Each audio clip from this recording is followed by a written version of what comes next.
até como o Evangelho de João conta, é mais emblemático. Porque, veja bem, até quando eu perguntei, é a Santa Ceia de Leonardo da Vinci? Porque, geralmente, se a galera em casa não souber, depois dá uma olhada no Google aí, coloca assim, Última Ceia Leonardo da Vinci. Coloca nas imagens, vai aparecer para você. Aquele quadro, olha aí que você vai até ver. Aquele quadro que Leonardo da Vinci pintou, que hoje está lá em Santa Maria delle Grazie, no mosteiro, lá em Milão, você tem Jesus ao centro, tá certo? Jesus está ao centro assim, 6 discípulos de um lado, 6 discípulos do outro, e Judas com o sactel de dinheiro aqui na mão. E Jesus ao centro. Só que essa é uma visão anacrônica que Leonardo da Vinci teve na época do renascentismo, porque as ceias na época de Jesus não eram desse jeito. Na época de Jesus, a ceia, as pessoas reclinavam-se em acolchoados, como se estivesse num divã. Então, aqui, por exemplo, daria para eu fazer. Eu colocaria meu pé para cá, entendeu? E eu comeria reclinado assim, ó. Botar o microfone. Assim. Aí você com a mão direita toca no prato e a esquerda você reclina. Outra diferença, além de estar todo mundo Jesus não ficava ao centro. Pelo código de etiqueta da época, conseguiu achar aí? A Santa Ceia da Vinci? Não era desse jeito. Não era desse jeito. Pelo código de etiqueta, o anfitrião, que era Jesus, ficaria na posição que o Tiago está. Na ponta. Na ponta. E era geralmente em forma de U a mesa. Em forma de U, triclínio. Jesus ficaria na ponta. De um lado dele ficava o convidado de honra e do outro lado o mais íntimo. Ao meio ficariam os convidados de maior autoridade. E do lado de cá, onde eu estou, ficariam os mais simples. Aqueles que não tinham, porque havia toda uma hierarquia até na hora da comida. Por exemplo, se fosse um pai com os filhos mais velhos ficariam ao lado dele e o mais novo ficaria do lado de cá. Se fosse um empregado que tivesse o direito de comer com o seu senhor, os empregados ficavam do lado de cá na mesa. E o senhor lá. Entendeu o esquema? Entendi. Aí quando você vai para o Evangelho de João, o Evangelho de João conta exatamente essa cena, mas eu vou ler que João dá um detalhe que os outros não dão. João diz assim, olha, quer ver? Pão. É na hora do pão, exatamente. E João fala assim, olha. João capítulo 13, versículo 21. Depois de dizer isso, Jesus se angustiou em espírito e disse: em verdade lhes digo, que um de vocês vai me trair. Então os discípulos olhavam uns aos outros sem saber de quem ele se referia, a quem ele se referia. Ao lado de Jesus estava reclinado um de seus discípulos, a quem ele amava. Lembra que eu falei que os mais íntimos e os mais elevados ficavam ali? Ao lado de Jesus estava reclinado, como eu falei, reclinado, um discípulo a quem ele amava. O discípulo, o apóstolo João. Tá certo? O apóstolo João. Então a ideia era o seguinte, do outro lado, ali da mesa, onde estaria o Tiago, ficaria o apóstolo João do lado dele. Por isso que João podia reclinar a cabeça no ombro de Jesus na hora de comer. Muito bem. Aí vamos continuar. Simão Pedro fez um sinal ao discípulo amado para que perguntasse a quem Jesus se referia. Raciocina. Para Pedro fazer o sinal para ele, é porque Pedro estava do lado de cá. Jesus, de propósito, para dar uma lição em Pedro, para trabalhar também o ego do Pedro, que era o mais velho, Jesus colocou Pedro do lado dos mais simples. Porque ele fala assim, pergunta para ele de quem ele está falando. Pedro estava do lado de cá. Então aquele discípulo, reclinando-se sobre o peito de Jesus, estava lá do ladinho de Jesus, perguntou, Senhor, quem é? Jesus respondeu, aquele a quem eu der o pedaço de pão molhado. No outro evangelho que você leu, aquele que põe comigo a mão no prato. Ora, você só podia tocar na comida com a mão direita. E você comia com a mão, não era com talher. E quando você estava servindo, por uma questão de etiqueta, o outro não podia chegar e colocar a mão dele junto. Então, das duas, uma.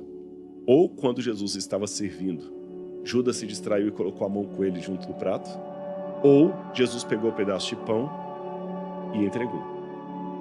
Só que para Jesus entregar um pedaço de pão molhado de vinho para o discípulo, onde é que ele tinha que estar sentado ou reclinado? Do outro lado. Isso significa que Jesus, até o último instante, tentou trabalhar com o coração de Judas. Ele colocou Judas em posição de honra. Mais do que Pedro. Ele mandou Pedro sentar aqui, João ficou lá e Judas ficou do outro lado. Até o último instante, ele ainda trabalhou no coração de Judas para que Judas não fizesse aquela traição. Mas, cara, era possível que Judas não tivesse traído Jesus? Sim. Se a gente olha por livre-arbítrio, Uhum. seria possível que sim. Sim. Só que como se cumpriria as profecias, assim? Alguma outra coisa aconteceria? Nós temos duas maneiras de responder isso saindo do calvinismo. O calvinismo extremo vai dizer que não. Já estava determinado que Judas ia trair, não tinha o que fazer. Blá, blá, blá, blá, blá. Quando digo bababá, não é menosprezando o calvinismo, não. É só dando reticências, né? Eu, particularmente, não subscrevo a predestinação nem o calvinismo. Sou arminiano. Ou seja, eu acredito que nós temos o livre-arbítrio. Então, no livre-arbítrio, nós podemos responder de duas maneiras. A Bíblia falou que Jesus seria traído. Cabe a você escolher se vai aceitar esse papel ou não. Não precisa ser você. A Bíblia também fala que muitos vão se perder e vão para o lago de fogo e enxofre. Isso não significa que o Rodrigo tem que se perder e ir para o lago de fogo e enxofre. Porque a profecia dizia, muitos irão escandalizar, trair e tudo mais, e realmente vários judeus ali que estavam com ele, depois se voltaram contra ele pedindo Barrabás. Então, foi da parte de Judas escolher aquele papel. Repito o exemplo que eu dei. Muitos vão se perder e vão de cabeça para baixo para o lago de fogo e enxofre. Mas não está escrito na profecia que tem que ser Rodrigo. Então, se eu perder a minha salvação e escolher ir para o lago de fogo e enxofre, eu estou cumprindo a profecia, porque eu quis. A outra maneira que nós temos de responder a essa, que não é necessariamente excludente da primeira, é dizer o seguinte: Deus falou que Judas iria trair porque Deus já assistiu o filme antes. Eu sei que no Retorno de Jedi vai ter a cena assim, assim, assim, assim. Você sabe também, não é porque a gente escreveu o filme, nós não somos o George Lucas. Ninguém escreveu o filme. Mas como é que você sabe que vai acontecer aquilo? Porque você assistiu o filme antes. Então Deus, na sua onisciência, ele já assistiu o filme antes e ele já sabia o que iria acontecer. Aí você pode perguntar, se Deus já sabia o que iria acontecer, por que Jesus ainda insistiu com Judas? Por dois motivos. Letra A. Sabe quando todo mundo fala assim, não tem mais jeito do seu filho, mas você ama tanto, fala assim, mas eu ainda vou tentar mais uma vez? Porque eu não quero aceitar a perda dele. Segundo, para que a relação de Deus com suas criaturas seja honesta e não apenas um teatro.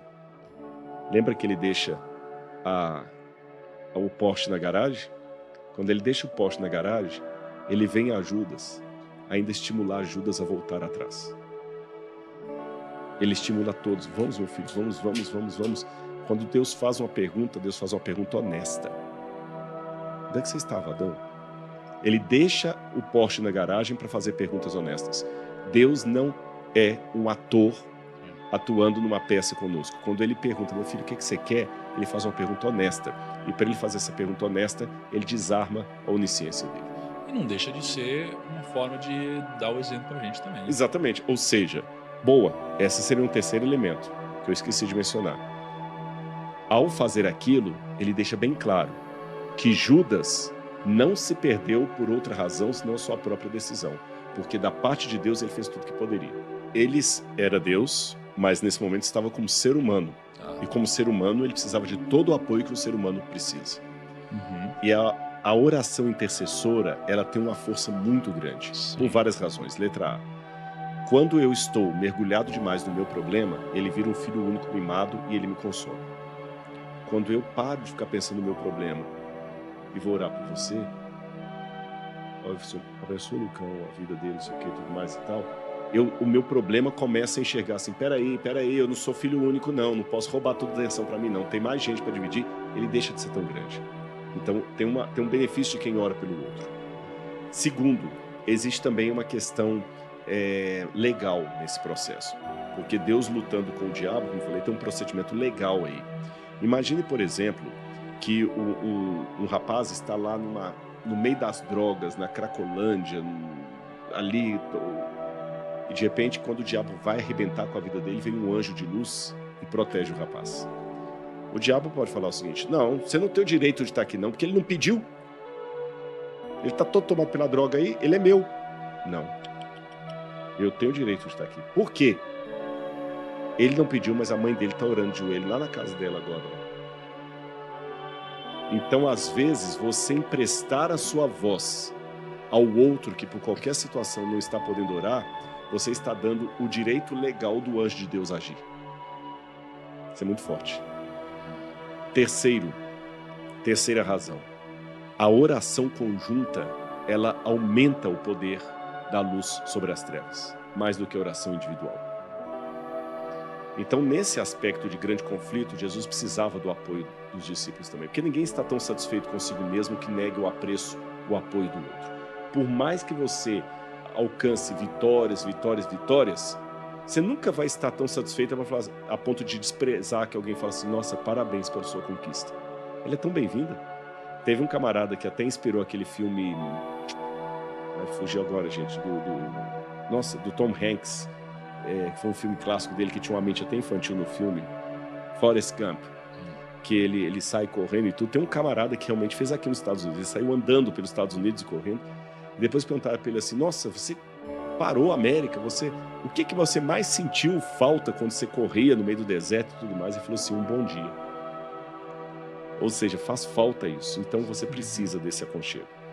Agora, nesse momento do conflito, havia um outro aspecto também. O demônio queria estimular Jesus a desistir. Porque ele sabia que a morte de Jesus seria a morte da redenção. Então, por um lado, é até uma situação paradoxal do demônio, que ao mesmo tempo que ele queria odiar Jesus, ele queria instigar as pessoas a odiarem Jesus, ele queria fazer Jesus desistir. Não vale a pena, eles estão dormindo, eles são meus. E o que estimulou Jesus a continuar até o final? Essa parte a Bíblia não conta, mas eu imagino. O diabo deve ter aparecido de novo ali. Porque você leu muito bem o versículo: o diabo o abandonou até momento propício.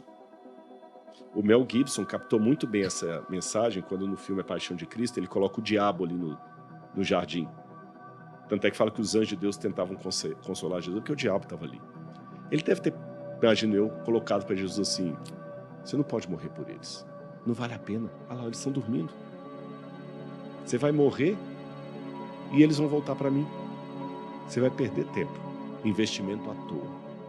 Eu vou morrer por eles, porque eu os amo. Você os ama. Se você morrer por eles, você corre o risco de ter ruptura com o Pai. Aí você está pecando, porque não pode amar nada acima de Deus. Se você está disposto a enfrentar o castigo deles por amor a eles, e o castigo implica a ausência do Pai, você está amando a humanidade mais do que o Pai. Ao que Jesus provavelmente deveria ter dito assim: não, mas o último passo que eu estou tomando nessa decisão não é o amor a eles, é a fidelidade ao Pai. Embora eu os ame, Deus amou o mundo de tal maneira que deu seu Filho unigênito, embora eu os ame, o último passo na decisão para morrer não é o amor a eles, é a fidelidade ao Pai. Porque eu pedi: Pai, afasta de mim esse cálice, contudo não pode. É lógico que eu fiz uma entrelinha romântica aqui do que poderia ter acontecido, mas em última instância, a decisão de Cristo foi a fidelidade ao Pai. Politicamente, Jesus estava evitando Jerusalém, porque ele sabia que lá onde eles queriam acabar com ele. Só que na última Páscoa da sua vida, ele falou: eu vou para Jerusalém.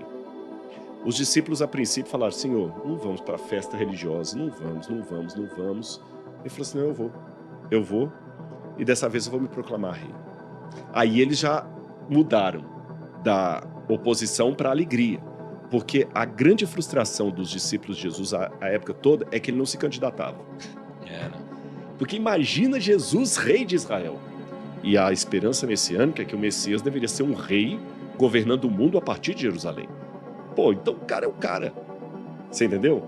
Imagina... Ele tinha poder político. Tinha poder político. Imagina alguém chamando: não, você vai. Não quero. Pô, cara, que desperdício. Você podia... Ele aceitou. A Bíblia não diz isso explicitamente, mas dá pra gente entender pelos diálogos. Imagina os discípulos assim: cara, ele aceitou. Vamos pra lá. E todo o ato dele nesse sentido parecia corroborar com o fato que ele ia tomar o poder. Ele falou o seguinte: olha, vamos pra casa de Marta e Lázaro, vou dormir lá. Já tinha ressuscitado Lázaro.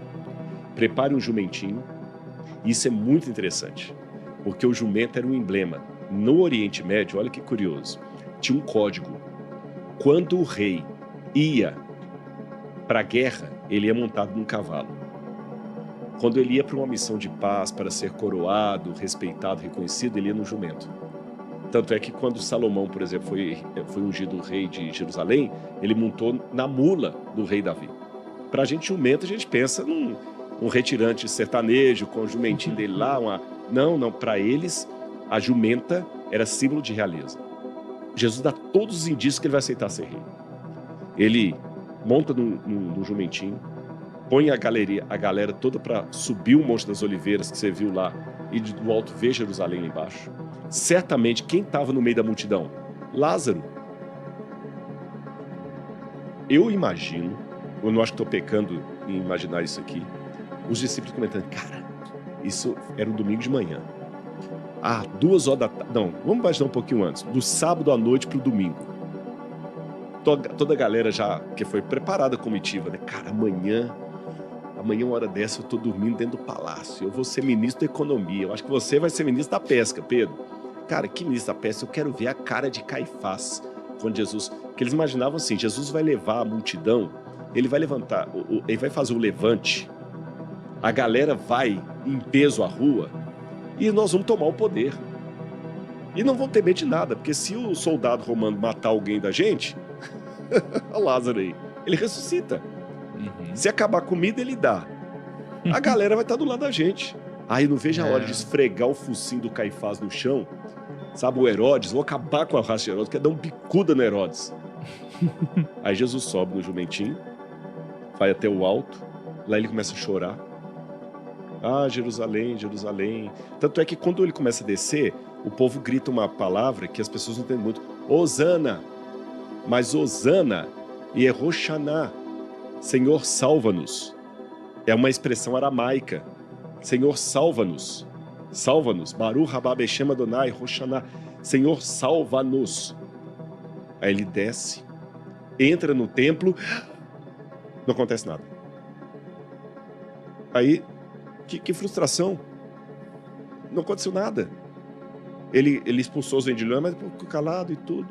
Na segunda-feira não aconteceu nada, na terça-feira não aconteceu nada, na quarta-feira não aconteceu nada. Poxa, a gente esperava que ele ia redimir o reino de Israel.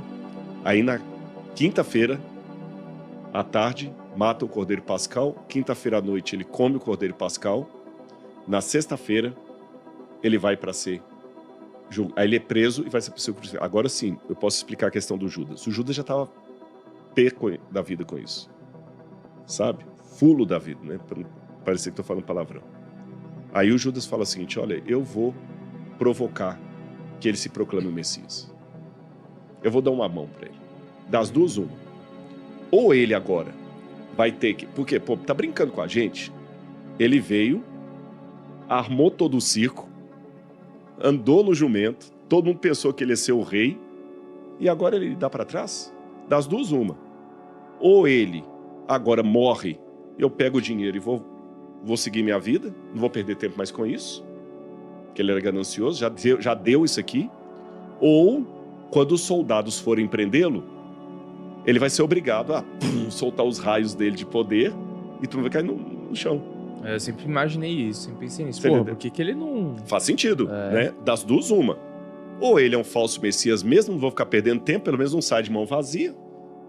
Ou ele vai agora ser obrigado a fazer alguma coisa, porque ele não vai deixar os caras prender ele e bater nele. Sim, ele é poderoso, né? Aí ele chega no templo e negocia com os caras. Ele já estava negociando com os caras. Ia lá no museu, eu queria um dia que você voltasse no museu, se vocês fossem lá, fora da inauguração, porque vocês foram lá, tinha muita gente ali. Eu queria que vocês fossem um dia que tivesse só a gente ali, que eu ia mostrar algumas peças especiais para você. Por exemplo, eu tenho lá as moedas do templo. E tem uma curiosidade interessante, aquela moeda de prata que era dada, que você falou dos cambistas que trocavam e tudo mais, que tem aquele ciclo de Tiro. Algumas daquelas moedas eram cunhadas em Tiro, na Fenícia, o Líbano. Essa moeda tinha a águia de um lado e o rei Melcarto do outro. Então os judeus religiosos tinham um dilema aí, porque ele queria usar aquela moeda no templo, mas ela tinha símbolos pagãos. Aí teve uma briga de Roma com o rei de Tiro, e Tiro foi proibido por Roma de cunhar moedas. Sabe o que os judeus pediram? Deixa a gente cunhar as moedas em Jerusalém, ou perto de Jerusalém. Roma deixou. Aí eles cunharam a mesma moeda em Jerusalém. Só que interessante, eu tenho lá no museu o ciclo de Tiro cunhado no Líbano e o ciclo de Tiro cunhado em Jerusalém. A de Jerusalém está com a águia e o rosto apagado, que é uma maneira de... Não podia, né, idolatrar. Essa moeda que os sacerdotes recebiam no templo, que era a única moeda válida para ser usada dentro do templo, foram as moedas dadas para Judas. Ou seja, Judas ganhou para atrair Jesus as únicas moedas sagradas que podiam ser usadas no templo. Ele traiu a Deus com as coisas de Deus. E era o preço de um escravo aquilo ali, não era grande dinheiro. Não era interessante. Judas era ganancioso, mas ele fez um péssimo negócio. Com o que ele ganhou para atrair Jesus, José do Egito foi vendido por 20 ciclos de prata. Não era moeda ainda, mas era o equivalente, era pedaços de prata, 20 ciclos. Jesus foi traído por 30. Vocês trabalham com dinheiro. José do Egito estava 1500 a.C. Só a inflação aí, ó. Judas não ganhou nada. Judas fez um péssimo negócio. Então foi muito bom. E ele trabalhava com dinheiro, Com dinheiro. Com dinheiro. Ele fez um negócio muito ruim, cara. Mas lembra aquilo que eu falei do cara quando ele vai perdendo a sanidade? O Saddam Hussein, o nazista. Mas será que a intenção dele... Óbvio que eu acho que sim, mas é só pra gente refletir, né? Será que a intenção dele foi ruim? Porque a gente estava falando agora sobre a possibilidade de Judas, na cabeça dele, estimular Jesus a agir. Sabe como você pega um filho e você deixa ele se ferrar um pouquinho, que é para ele aprender, para ele ganhar casca, para ele amadurecer, para ele, de alguma forma, agir, para ele pegar uma raiva e responder. Pô, porque foi tão barato, cara, que não é possível. Pô, como parâmetro, lá o perfume lá da casa de lado foi 300 moedas. Jesus por 30? Cara, não é possível. E era a pessoa mais procurada. Nos dias de hoje é como se fosse a pessoa procurada pelo FBI, pela CIA, por todo mundo. Ele já estava desdenhando tanto de Jesus que ele achava que Jesus não valia aquilo tudo. Pô, mas será que ele não estava cego? Ele? Não tinha de alguma forma o diabo agindo aí por Pode trás ser, mas o diabo age. Judas? Lembra os exemplos que eu dei, os nazistas, Saddam Hussein. O cara, quando ele fica tomado demais pelo mundo das trevas, ele fica louco. Uhum. O Hitler era um louco. Se bem que assim... O Gaddafi era um louco. Esse ponto que você falou é importante, porque uma coisa que a gente não citou é que na última ceia é dito, na hora que ele pega o pão com o molho, que Satanás entrou no corpo de Judas, né? Então, Satanás entrou, realmente e ele saiu disposto a fazer o que ele tinha que fazer. Então pode ter Até ali ele estava na dor, ele estava lutando consigo mesmo. Tá. E Pedro também negou a Jesus. A diferença entre Pedro e Judas é que Pedro arrependeu amargamente, Judas não. E como é que foi o processo que você perguntou, né? Como é que foi? Ele tramou o seguinte, lembra que Jesus estava evitando lugares públicos. Ele sabia onde é que Jesus ia orar à noite.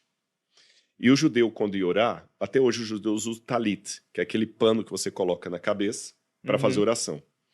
Além de colocar esse pano na cabeça para fazer oração, esse pano também era usado para proteger você quando estava na estrada, porque tinha poeira, vento, frio, estava meio frio aquela noite. Eu sei que estava porque Pedro estava se aquecendo lá na casa do sumo sacerdote quando ele negou a Jesus. Então estava frio. Jesus certamente estava orando com a cabeça coberta. Judas chegou com a milícia do templo, os guardas do templo, porque nem levou os guardas romanos, não. Judas levou os guardas do templo. Por quê? Jesus poderia ser confundido com outro no escuro. Imagina, a gente quer proteger ele. Dizem, não sei se é verdade, se é lenda urbana, que Saddam Hussein tinha sósias. Sim, é verdade. Que apareciam, porque ele sempre era jurado de morte, quase todo ditador tem sósia. Jesus também podia ter um disfarçado ali para prender o... Podia. E aí, pronto, era o pulo do gato, porque pensando com a cabeça dos inimigos de Jesus. Se a gente agora não consegue pegá-lo, ele dá fuga e não aparece mais. Eles não viam Jesus como alguém nobre que ia ficar. Eles pensavam assim, ele vai dar fuga. Então Jesus falou, não tem problema não, vocês vão comigo, eu sei quem é ele, eu conheço pelo andar porque eu estou com ele há 3 anos. Quando ele me vir, eu vou chegar e eu vou cumprimentá-lo. E para cumprimentar era normal, até hoje é normal no Oriente, eu já fui cumprimentado com um beijo por homem. Quando ele gosta, você é amigo íntimo, você beija no rosto. Lembra o filho pródigo e o pai? Beijou no rosto? Para ele me beijar, ele vai ter que destapar a cabeça. Eu tenho certeza que é ele mesmo, que não é Pedro, que não é João que está disfarçado dele. Aí aquele que eu beijar, vocês podem ir que é ele. Aí foi, Jesus ainda perguntou para ele assim, amigo, o que você veio fazer, amigo? Aí ele, ô mestre, é com um beijo que você trai o filho do homem? Aí veio o pessoal para pegar e tudo, foi aquele terror. Aí Jesus passou a noite toda apanhando na casa de Caifás até o dia seguinte, e eles tentando arrumar argumentação jurídica para condenar Jesus, porque os judeus não podiam condenar ninguém à morte. E na noite que ele ficou apanhando, eu lembro que quando a gente foi para essa agora, aquele rapaz judeu, ele explicou para a gente que os guardas estavam numa noite onde eles não tinham nada para fazer por causa dos turnos e tal. E aí era muito comum, quando eles não tinham nada para fazer, eles pegavam os presos e tiravam onda com os presos, ficavam batendo os presos, torturando os presos. Aí ele explicou, inclusive, como que eles batiam nos presos. Eles tinham um negócio assim, cara. Flagrum. Cara, e pô, arrebentavam ele e tal. Então passou a noite inteira, não deixavam dormir, ficavam assim, arrancava a pele, tanta porrada e tal. E ele não dormia, eles ficavam se revezando e se divertindo, dando risada, batendo, arregaçando a pessoa e tal. E passou a noite inteira sofrendo, assim, né? E aí o Pilatos, né, que era o Pilatos era o procurador romano. Procurador. E Herodes era o rei, mas nenhum dos dois morava em Jerusalém. Eles estavam lá também por causa da festa religiosa. E aí parece que Pilatos foi e não soube por que condenar. Não vejo motivo. E daqui que vem a expressão de lavar as mãos. É porque assim, como o povo judeu estava sob jurisdição romana, os únicos que podiam dar sentença de morte eram os romanos. Entendi. Os judeus não tinham esse direito legal de sentenciar ninguém à morte. No Antigo Testamento, sim, quando eles eram livres. Apedrejamento. Naquela época, não. Sabe qual era o jeitinho judeu para matar alguém apedrejado? Já que não podia sentenciar à morte, eles empurravam a pessoa no precipício abaixo, que aí a pessoa batia na pedra e foi apedrejado, né? Não importa se é você que bate na pedra, é a pedra que bate em você. Assim que mataram, provavelmente, Estevão. Mas legalmente eles não podiam sentenciar ninguém à morte. Eles tinham que arrumar um argumento para convencer Pilatos para sancionar a lei. Aí eles foram a Pilatos e falaram assim, olha, esse homem, ele está se proclamando Deus e tudo. Isso é problema de vocês, não tem nada a ver com isso. Aí Pilatos ficou com um abacaxi na mão. Porque eles falam assim, mas ele também falou que ele é rei. E se chegar para César a notícia que você deixou um rei judeu livre, isso vai custar a sua cabeça. Aí o Pilatos, mas eu não posso julgar esse homem. Tem alguma coisa nele que eu não posso. A esposa do Pilatos falou, não faça isso. Aí Pilatos falou, olha, Herodes está aqui? Aí ele é da Galileia? Herodes é o rei da Galileia? Manda Herodes resolver isso. Eu não quero saber. Aí Herodes também não fez nada, devolveu para Pilatos. Aí Pilatos, numa última tentativa de salvar Jesus, trouxe Barrabás. Aí tem uma coisa interessante, Barrabás não era ladrão. As pessoas às vezes confundem o ladrão comum, assalto a banco. Não era um cara que tinha feito uma coisa pior que isso? Pior, era lestai. Não, lestai. Mais ou menos. A palavra lestai em grego, que aparece, que eles traduzem como salteador, lestai significa em grego alguém que, por agenda política, pratica atos criminosos, inclusive de roubo, com recurso à violência se preciso for. Então lestai era um grupo de judeus rebeldes, revolucionários que queriam tomar o poder na marra. Sabe? Como na Revolução Francesa, como nas histórias do Brasil, como o próprio Che Guevara.